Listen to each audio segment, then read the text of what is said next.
திருகோணமலை மாவட்டத்தின் சேருவில மூதூர் பிரதேச செயலக பிரிவுகளில் தித்வா சூறாவளியால் பாதிக்கப்பட்ட கால்நடை வளர்ப்பாளர்கள் மற்றும் கால்நடை வளர்ப்பு பண்ணையாளர்களுக்கான இழப்பீடு வழங்கும் நிகழ்வு இன்று காலை திருகோணமலை மாவட்ட செயலகத்தில் மாவட்ட ஒருங்கிணைப்பு குழுவின் தலைவரும் வெளியுறவு வெளிநாட்டு வேலைவாய்ப்பு பிரதி அமைச்சருமாகிய அருண் ஹேமச்சந்திரா அவர்களின் பங்கு பற்றுதலுடன் இடம்பெற்றது.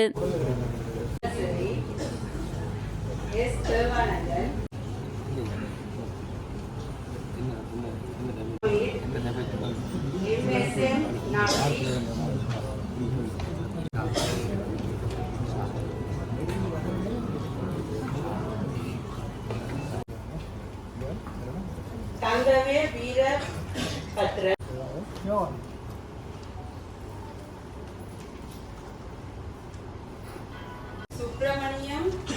சுப்பிரமணியம் ஜெகநாதன் சதுனி இஷாரா விஜயசிங்க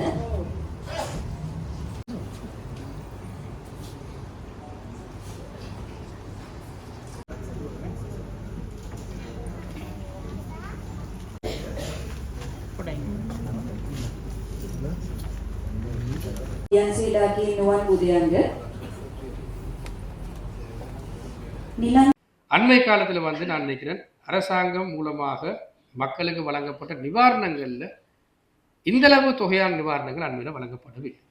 இது எங்களுக்கும் புதுசு, உங்களுக்கும் புதுசு, இந்த உத்தியோகத்தினர்களும் புதுசு.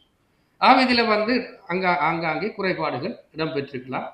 குறைபாடுகள் இருந்து என்று சொன்னால் நிச்சயமாக நாங்கள் அந்த குறைபாடுகளை நிவர்த்தி செய்து நாங்கள் முன்னோக்கி செல்ல வேண்டிய கடமைகளுக்கு இருக்கின்றது. அந்த மேல்முறையீடுகள் சம்பந்தப்பட்ட அந்த விடயங்கள் முன்வைக்கப்பட்டிருக்கின்றது. ஆகவே இதனை அடிப்படையாக கொண்டு நாங்கள் அடுத்த கட்டத்துக்கு செல்ல வேண்டிய தேவை, கடப்பாடு, கட்டாயம் எங்களுக்கு இருக்கின்றது.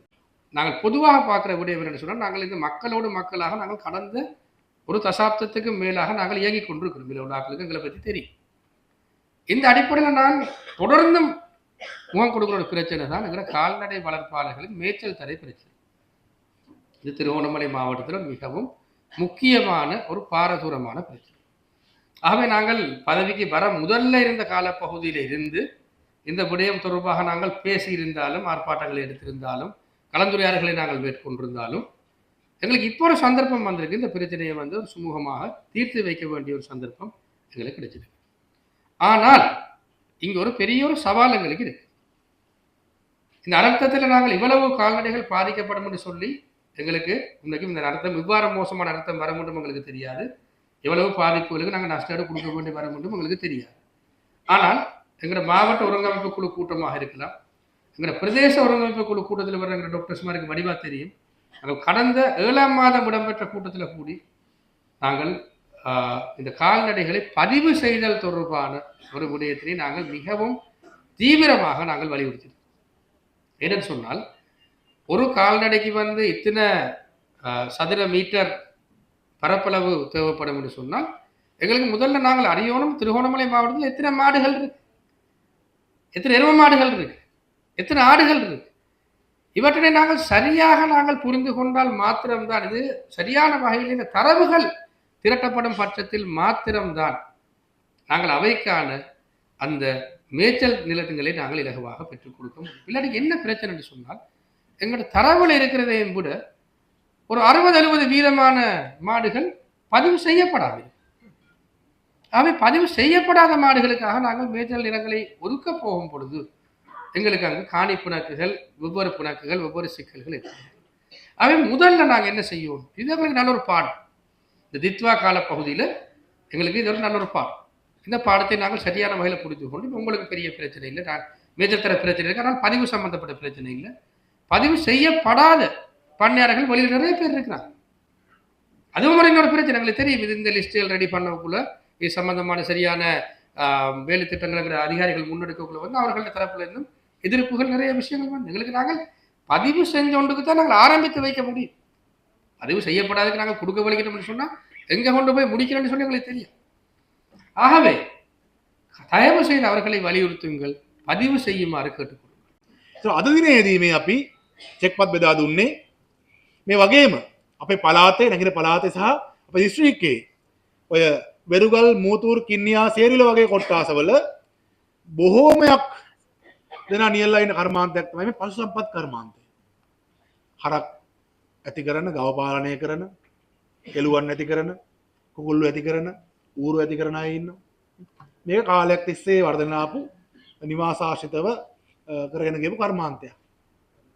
ගම් වතුරෙන් මේ හරක් ගහගෙන ගියා, එළුව ගහගෙන ගියා, කුකුල්ලු ගහගෙන ගියා.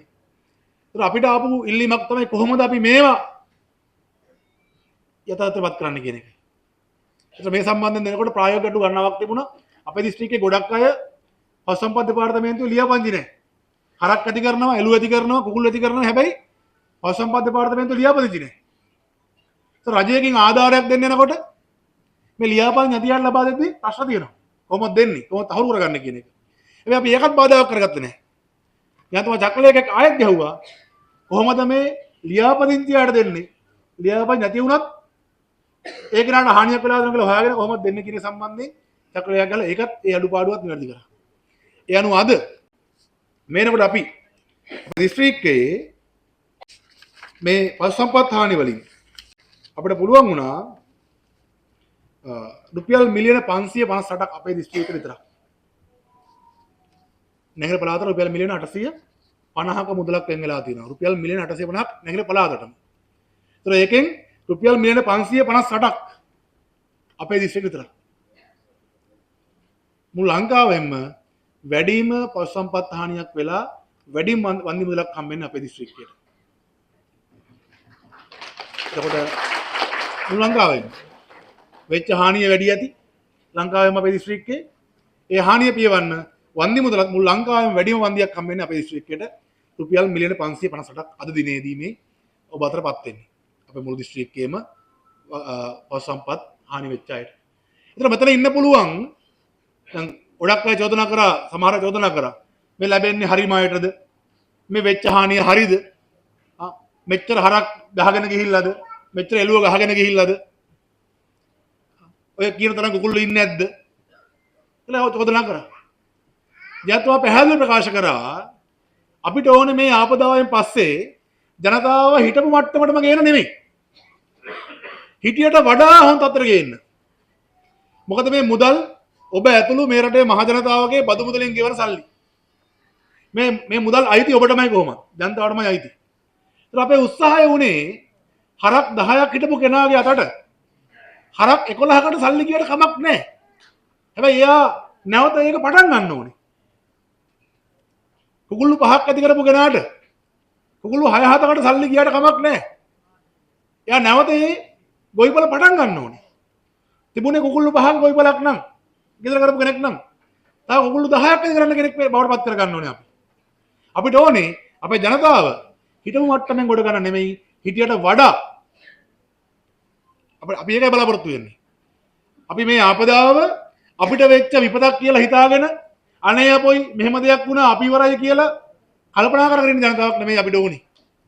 ඒ වෙච්ච ආපදාව ස්වභාවික ආපදාව අපි අභියෝගයක් ලෙස බාරගෙන අපි හිටියට වඩා ශක්තිමත් ජනතාවක් විදියට ශක්තිමත් රටක් විදියට නැගී සිටින්නයි අපේ මේ උත්සාහය. ඒ වෙනුවෙන් තමයි මේ වැඩපිළිවෙල ක්‍රියාත්මක වෙන්නේ. மேலதிக செய்திகளுக்காக எமது யூடியூப் தளத்தை சப்ஸ்கிரைப் செய்யுங்கள்.